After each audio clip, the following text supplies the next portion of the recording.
Hi students, आप सब कैसे हैं। आप सबका मेरे YouTube चैनल देवाशीष ट्यूटोरियल में स्वागत है। तो मैं हूं DK झा और मैं आज आप लोगों को लाइट रिफ्लेक्शन ऑफ लाइट के सेकेंड वीडियो में जो डिस्कस करने जा रहा हूं उसके बारे में बता रहा हूं। मिरर फॉर्मूला, यस, इस वीडियो में हम लोग डिस्कस करेंगे मिरर फॉर्मूला के बारे में। Sign convention for spherical mirror, linear magnification, unit of linear magnification, relation between height of image, height of object, image distance and object distance, साथ ही साथ nature of linear magnification, m के अलग अलग values के लिए या साइन चेंज होने पर क्या नेचर ऑफ इमेज हो सकता है। क्लियर। तो स्टूडेंट्स, यदि आप इस चैनल पे नए हैं तो इस चैनल को सब्सक्राइब कर लीजिएगा ताकि जो भी न्यू वीडियो का अपलोड होगा उसका नोटिफिकेशन आपको मिल जाए। साथ ही साथ इस वीडियो को लाइक जरूर कीजिएगा एंड दोस्तों में शेयर भी कीजिएगा। इससे पहले पार्ट 1 रिफ्लेक्शन ऑफ लाइट की वीडियो को यदि आपको देखना है तो इसका डिस्क्रिप्शन बॉक्स में लिंक दिया हुआ है, आप वहां से भी देख सकते हैं। तो आइए हम लोग डिस्कस करते हैं इसके बारे में। Mirror formula, yes, mirror formula क्या है ये देखिए। रिलेशन है 1/f is equal to 1/v plus 1/u, where u क्या है, ऑब्जेक्ट डिस्टेंस। मिरर से ऑब्जेक्ट का डिस्टेंस कितना है। v क्या है, इमेज डिस्टेंस, मिरर से कितना दूर पे इमेज बन रहा है। एंड f क्या है, फोकल लेंथ। तो ये रिलेशन हो गया u, v एंड f में। एक और रिलेशन हम लोग देख लेते हैं, 2/r is equal to 1/v plus 1/u। Yes, reason f is equal to क्या होता है, r/2। तो इस f को रिप्लेस कर दिए तो यहां पे क्या बन गया, 2/r। तो ये भी एक रिलेशन है, बट जनरली हम लोग यही फॉर्मूला यूज करते हैं। ये फॉर्मूला, इससे हम लोग कुछ न्यूमेरिकल क्वेश्चंस भी देखेंगे। Clear. Sign convention for spherical mirror, yes, sign convention, और इसका दूसरा भी नाम, मतलब इसकी नाम न्यू कार्टेशियन साइन कन्वेंशन के फॉर्म में भी लिया जाता है। तो ये जो देख रहे हैं यहाँ पे sign convention for spherical mirror, इसका रिक्वायरमेंट हमें क्यों पड़ता है। तो जब भी हमें डिस्टेंस, चाहे वो हाइट हो या फिर डिस्टेंस हो, जब मेजर करना है तो हमें प्लस या माइनस में लेना पड़ता है। तो उसी को अंडरस्टूड करने के लिए हमें ये साइन कन्वेंशन पढ़ना पड़ता है। तो ये जो आप नेम देख रहे हैं, कार्टेशियन साइन कन्वेंशन। अब हम लोग थोड़ा सा पिछले क्लास जो 9th में मैथ्स में पढ़े हुए हैं, कार्टेशियन प्लेन, यस, पढ़े होंगे, बिल्कुल पढ़े हैं। प्लेन को हम लोग 4 पार्ट में डिवाइड कर देते हैं। तो ये जो आप देख रहे हैं ये है एक्स एक्सिस, क्लियर है, और ये है वाई एक्सिस, और ये जहाँ पे कट होते हैं उसको हम लोग बोलते हैं ऑरिजिन, क्लियर है। तो आप ये भी जानते होंगे कि ये जो प्लेस आप देख रहे हैं यहाँ पे सभी प्लस होते हैं। ऐसा प्लस होने का क्या मतलब है कि ये प्लस है और वाई भी प्लस है। अब हम लोग जब इस सेकेंड क्वाड्रेंट पे आते हैं तो ये एक्स डेस क्या होता है, ये माइनस होता है, और ये वाई क्या है, प्लस होता है। तो यहाँ पे माइनस प्लस कोऑर्डिनेट हो गया। अब जब हम इस क्वाड्रेंट पे आते हैं तो क्योंकि एक्स डेस एंड वाई डेस दोनों ही माइनस में होता है, इसलिए यहाँ पे क्या हुआ, दोनों ही माइनस हुआ। और यहाँ पे एक्स पॉजिटिव है और वाई नेगेटिव है। मीन्स ये याद रखिए कि ये जो आप हाइट देख रहे हैं ओ वाई, ये हमेशा क्या होता है, बिल्कुल आप सही समझे, पॉजिटिव। तो ये जो आप ओ वाई डैश देख रहे हैं ये क्या होगा, नेगेटिव। ये क्या हो जाएगा, नेगेटिव। ओ एक्स क्या हो गया, पॉजिटिव।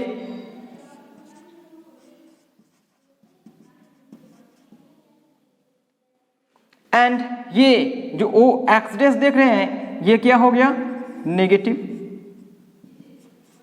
तो ये चीज हमें याद रखना है कि पॉजिटिव कौन है और नेगेटिव कौन है, क्योंकि इसी के बेसिस पर ये जो आप देख रहे हैं इसे एक्सप्लेन किया गया है। क्लियर है। तो ये कार्टेशियन प्लेन को हम लोग यहां पे रिप्रेजेंट कर दिए, X X dash, Y Y dash. Clear. क्योंकि स्फेरिकल मिरर के बारे में पढ़ रहे हैं तो हम कोई भी एक मिरर कनकेव या फिर कन्वेक्स को यहाँ पे रख देंगे। तो फॉर इजी हम क्या रख दिए हैं यहाँ पे, कनकेव। देखने से तो आपको लग रहा है ये जो मिरर देख रहे हैं वो कौन सा मिरर है, यस कनकेव। तो यहाँ पे सिर्फ हम मिरर लिखे हैं, क्या यहाँ पे लिखे हैं, सिर्फ मिरर। अब आगे देखिए, आप ये समझ गए, ये मिरर रखा हुआ है, ये पोल देखिए, पोल इस मिरर का जो पोल है और कार्टेशियन प्लेन का जो ओरिजिन है वो एक ही जगह पर। आप ऐसा समझिए कि ओरिजिन को पोल सपोज कर लिए या फिर पोल को ओरिजिन सपोज कर लिए। क्लियर। अब ये जो आप हाइट देख रहे हैं, हाइट, इस हाइट को ध्यान से देखिए तो ये वाई एक्सिस के अलोंग है। तो ये हाइट जो है वो वाई एक्सिस के अलोंग है, तो ये हाइट क्या होगा, पॉजिटिव होगा। क्या होगा, पॉजिटिव। चलिए ये क्लियर हो गया। अब देखते हैं ये हाइट डाउनवर्ड। अब ये समझिए कि ये हाइट डाउनवर्ड जो है ये ओ वाई डैश के अलोंग है। तो जब ये ओ वाई डैश के अलोंग है तो क्या होगा, ये डायरेक्शन क्या होता है, नेगेटिव होता है। ये क्या होगा, नेगेटिव होगा। तो प्रिंसिपल एक्सिस के डाउनवर्ड जो हम लोग हाइट लेते हैं वो माइनस में लेते हैं, और प्रिंसिपल एक्सिस के अपवर्ड जो हाइट लेते हैं वो क्या होता है, पॉजिटिव। अब ये याद रखिएगा, जब ये हाइट है तो यहाँ पे क्या होगा, हमेशा परपेंडिकुलर होगा। ऑलवेज क्या होगा, क्या होगा, ऑलवेज परपेंडिकुलर होगा। अब देखिए, ऑब्जेक्ट को जो है वो हमेशा लेफ्ट साइड पे ही रखते हैं, ऑब्जेक्ट को लेफ्ट साइड पे रखते हैं। नेक्स्ट, डिस्टेंस, ये जो है वो डिस्टेंस है। तो डिस्टेंस जो है वो हम लोग कहां से मेजर करते हैं, पोल से मेजर करते हैं। और जब टुवार्ड्स लेफ्ट आएंगे, टुवार्ड्स लेफ्ट आएंगे तो क्या होगा, अब ध्यान दीजिए, जब हम लोग इधर आ रहे हैं पैरेलल तो ये अलोंग ओ एक्स डैश या पी एक्स डैश पे जा रहे हैं, और इधर क्या होता है, माइनस में होता है। तो इसी रीजन से ये जब भी डिस्टेंस हम इधर मेजर करेंगे, टुवार्ड्स लेफ्ट मेजर करेंगे, फ्रॉम द पोल माइनस में ही होगा। डिस्टेंस किस में होगा, माइनस में होगा।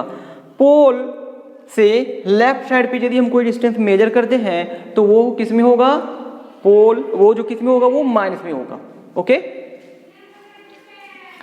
अब इस पोल से यदि हम राइट साइड पे distance toward the right side यदि हम लोग मेजर करेंगे, distance toward the right side measure करेंगे तो वो डिस्टेंस क्या होगा, पॉजिटिव होगा।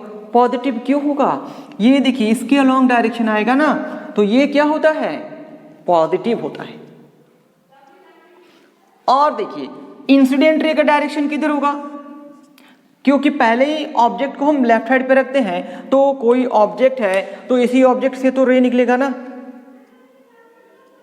और जब इस ऑब्जेक्ट से रे निकलेगा तो सपोज कीजिए कि ऑब्जेक्ट यहां पर है, तो डायरेक्शन ऑफ इंसिडेंट रे ये हो गया, क्या हो गया ये, yes, direction of incident ray.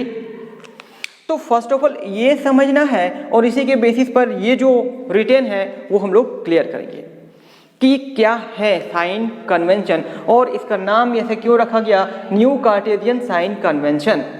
ये जो साइन कार्टेशियन प्लेन के बेसिस पर जो लिया गया है ये अंडरस्टैंडिंग के लिए, ताकि समझ में आए। क्लियर है? अब देखते हैं क्या पॉइंट्स हैं। फर्स्ट पॉइंट देखिए, the object is always placed to the left side of the mirror. Mirror के लेफ्ट साइड पे ऑब्जेक्ट को रखते हैं, ये रूल है, समझ रहे हैं? तो ऑब्जेक्ट को कहां रखते हैं? यदि ये मिरर है तो ऑब्जेक्ट को इधर रखेंगे। अब देखिए, तो सर ये मेरा मिरर है तो हम ऑब्जेक्ट को इधर भी तो रख सकते हैं। बिल्कुल आप रख सकते हैं, बट अकॉर्डिंग टू रूल हमें किधर रखना चाहिए? लेफ्ट साइड पे रखना चाहिए। अकॉर्डिंग टू रूल हमें ऑब्जेक्ट को ऑलवेज लेफ्ट साइड पे ही रखना चाहिए ऑफ द मिरर। ओके, अब देखिए सेकंड पॉइंट क्या है, all the distances parallel to the principal axis are measured from the pole. Yes, जितने भी सारे डिस्टेंसेस हैं, अभी देखिए parallel to the principal axis, mostly rays का डायरेक्शन जो है वो पैरेलल होगा, तो पैरेलल डिस्टेंस जो होता है वो क्या होता है? शॉर्टेस्ट होता है। पैरेलल रेज जब आएंगे, चलिए अब देख लेते हैं। तो क्या है, principal axis are measured from the pole. कहां से मेजर करते हैं? इस पोल से मेजर करते हैं। जितने भी सारे डिस्टेंसेस होंगे पोल से, यस, जो पैरेलल आ रहे हैं। अब देखिए थर्ड पॉइंट को, all the distances measured to the right of the origin are taken as positive।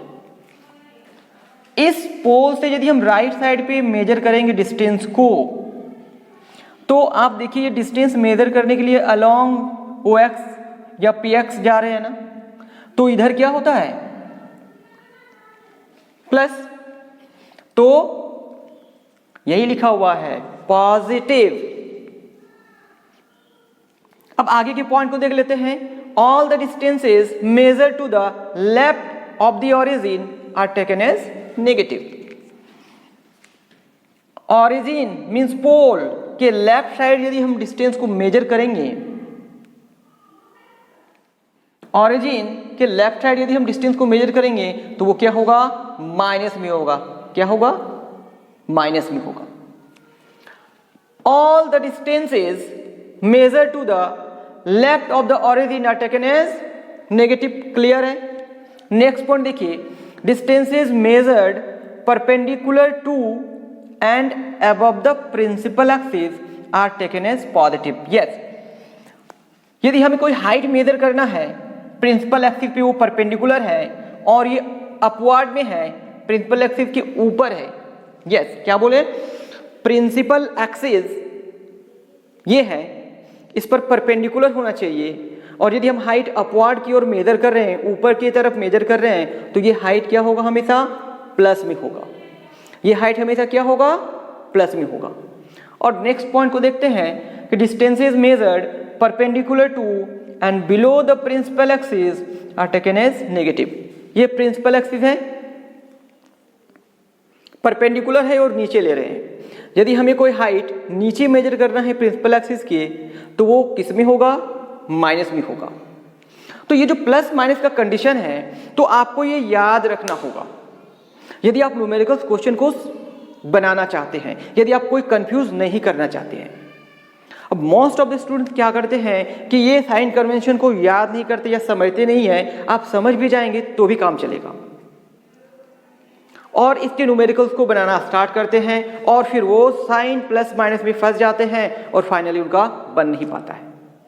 पर एक बार यदि आप ये साइन कन्वेंशन को समझ गए तो फिर आपके न्यूमेरिकल्स क्वेश्चन तो बनने ही लगेंगे। तो आगे आपको समझ में कि ये है क्या? Sign convention for spherical mirror. इसका ये नाम क्यों है न्यू कार्टेशियन साइन कन्वेंशन? क्योंकि हम लोग कार्टेशियन प्लेन के बेसिस पर ही इसको एक्सप्लेन किए हुए हैं। तो हमें लग रहा है कि शायद समझ गए होंगे। क्लियर है? Linear magnification. अब ये लीनियर मैग्निफिकेशन क्या होता है?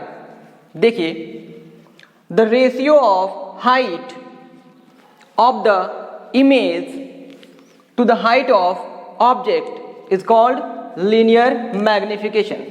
यस, इमेज का जो भी हाइट होगा डिवाइडेड बाय ऑब्जेक्ट का हाइट, इस रेशियो को लीनियर मैग्निफिकेशन कहते हैं।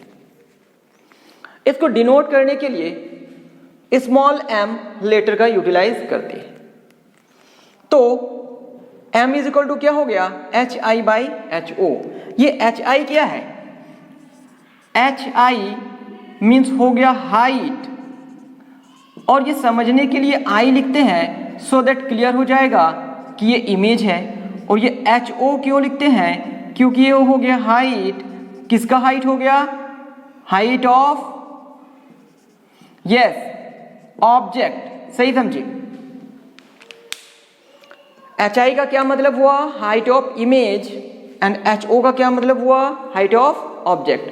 तो M इज इक्वल टू एक फॉर्मूला मेरा हो गया, यस, HI/HO। क्लियर? एक और डेफिनेशन देख लेते हैं।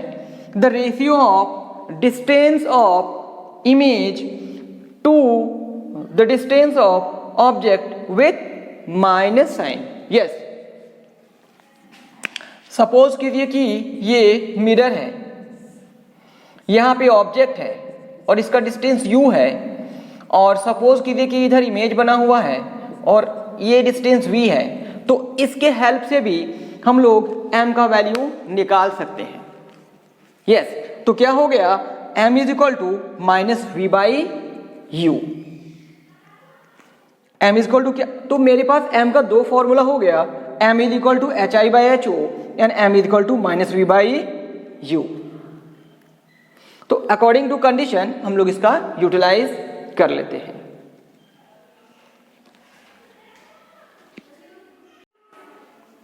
Unit of linear magnification.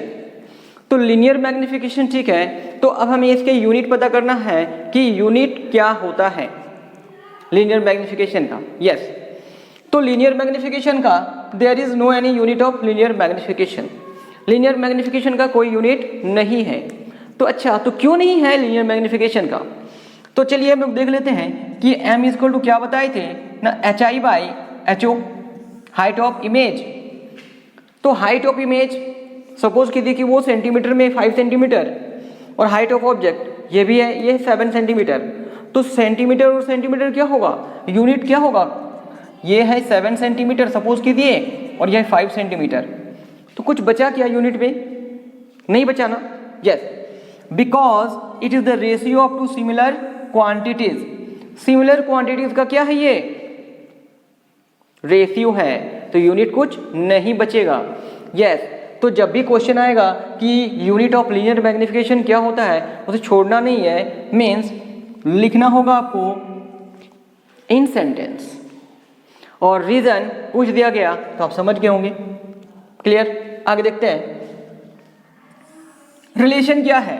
HI, height of image, height of object, distance of image and distance of object.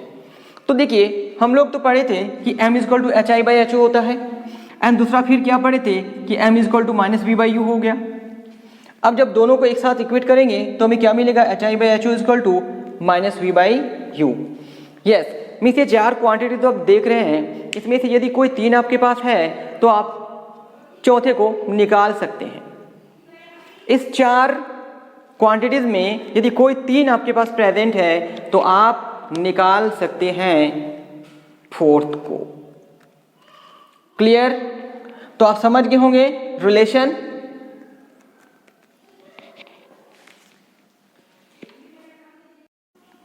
तो अब हम लोग कुछ पॉइंट्स डिस्कस करेंगे जो अभी लीनियर मैग्निफिकेशन पढ़े उससे रिलेटेड। ये देखिए, m is equal to minus v/u और m is equal to HI/HO, just हम लोग अभी इसके बारे में पढ़ लिए। अब देखिए, m का वैल्यू 1 से यदि बड़ा रहा, मीन्स सपोज कर लीजिए कि ये मेरा कोई फ्रैक्शन है 7/3, ठीक है, ये m का वैल्यू आया तो ये जो है वो हमेशा क्या होगा, 1 से बड़ा होगा, ठीक है। एक हम m लेते हैं 3/7, ये देखिए इसका वैल्यू जो है वो हमेशा 1 से छोटा होगा। तो यदि m का वैल्यू 1 से बड़ा है, यस m का वैल्यू 1 से बड़ा है तो जो इमेज है वो लार्जर होगा। इमेज क्या होगा, लार्जर होगा। लार्जर मीन्स ऑब्जेक्ट से बड़ा होगा।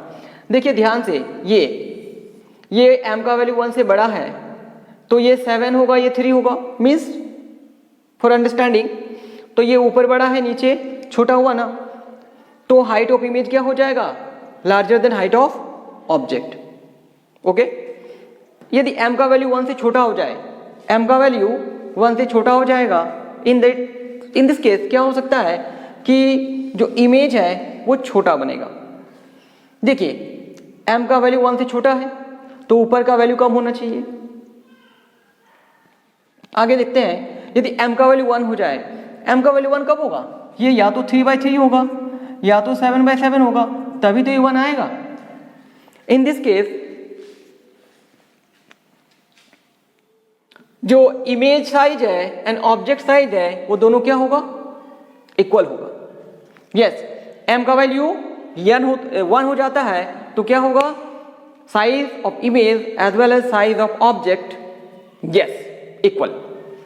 नेक्स्ट पॉइंट देखते हैं, व्हेन m इज नेगेटिव, यदि m नेगेटिव में आ गया, यस, ये जो m है वो m को सॉल्व करते करते यदि वो माइनस में आ गया, इन दिस केस क्या होगा, इस केस में होगा कि जो इमेज है वो रियल है एंड इन्वर्टेड है। इमेज क्या है, रियल है एंड इन्वर्टेड है। कभी होगा जब m का वैल्यू नेगेटिव होगा। यदि m का वैल्यू पॉजिटिव हो गया, यस, m का वैल्यू यदि पॉजिटिव हो गया तो क्या होगा, फिर वर्चुअल होगा। क्या वर्चुअल होगा, यस, इमेज। और क्या होगा, जब वर्चुअल होगा तो इरेक्ट होना ही है। क्लियर, ये तो m से रिलेटेड था कि m का वैल्यू 1 से बड़ा हो रहा है, 1 से छोटा हो रहा है, या फिर इज इक्वल टू 1 आ रहा है, m नेगेटिव में आ रहा है या फिर पॉजिटिव में आ रहा है। इसके बेसिस पर हम इमेज के बारे में कुछ ना कुछ बता ही देंगे। अब आगे देखते हैं, जो फोकल लेंथ होता है कन्वेक्स मिरर का वो हमेशा क्या होता है, पॉजिटिव होता है। फोकल लेंथ कन्वेक्स मिरर का पॉजिटिव ही क्यों होता है, ध्यान दीजिए। यदि हम लोग कन्वेक्स लेंस कन्वेक्स मिरर यदि बनाएंगे तो ये लगता है कन्वेक्स मिरर है। क्लियर है, तो ये जो आप मिरर देख रहे हैं वो कहां से आया हुआ था, ये एक पार्ट ऑफ स्फेरिकल मिरर का था। अब आप देखिए, इसका सेंटर यहां पे होगा तो इसका फोकस यहां पे होगा, तो ये लेंथ जो है वो मेरा क्या हो गया, फोकल लेंथ हो गया। अब ये बताइए कि यदि हम यहाँ पे कार्टेशियन प्लेन को शुरू कर दें तो ये किस साइड पे गया, राइट साइड पे गया, और राइट साइड पे का डिस्टेंस क्या होता है, बिल्कुल सही, प्लस होता है। This is why always keep in mind कि जो फोकल लेंथ होता है कन्वेक्स मिरर का वो क्या होगा, हमेशा पॉजिटिव। अब ये देखिए, कनकेव मिरर का फोकल लेंथ नेगेटिव होता है। क्यों नेगेटिव होता है, देखिए हम यहाँ पे क्या बना दिए, कनकेव मिरर बना दिए। तो अब तो आप समझ गए होंगे कि ये स्फेरिकल पार्ट होगा और फोकस यही कहीं पे होगा, तो फोकल लेंथ लेफ्ट साइड में हो गया। कनकेव मिरर के लेफ्ट साइड में पड़ता है फोकस, इसलिए याद रखिएगा कि जो कनकेव मिरर है उसका फोकल लेंथ क्या होगा, हमेशा माइनस होगा। कनकेव का क्या होगा, हमेशा प्लस होगा। सॉरी, कन्वेक्स का क्या है, प्लस, कनकेव का माइनस। एक और चीज, जो प्लेन मिरर है उस प्लेन मिरर का यदि फोकल लेंथ पूछ दिया गया कि क्या होगा, यस, तो नॉट डिफाइंड। प्लेन मिरर का फोकल लेंथ डिफाइन नहीं है, और या फिर आप बोल सकते हैं इंफिनिटी। ओके, चलिए हम लोग आगे देखते हैं। ऑब्जेक्ट डिस्टेंस हमेशा क्या होता है, बिल्कुल सही, नेगेटिव होता है। ऑब्जेक्ट डिस्टेंस हमेशा नेगेटिव ही क्यों होता है, ये बताइए कि ये मिरर ले लीजिए या फिर ये मिरर ले लीजिए, आप हमेशा कहाँ रखेंगे ऑब्जेक्ट को? साइन कन्वेंशन में क्या बताए थे, left side of the mirror, तो left side of the mirror रखें।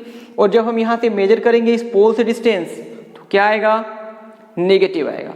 यस, तो ये सब कुछ पॉइंट्स हैं जो आपको याद रखने होंगे। तो आप समझ गए ना, याद क्यों रखने हैं, न्यूमेरिकल क्वेश्चन बनाने के लिए। तो numerical question reflection of light का अगले वीडियो में आपको मिलेगा। क्लियर है?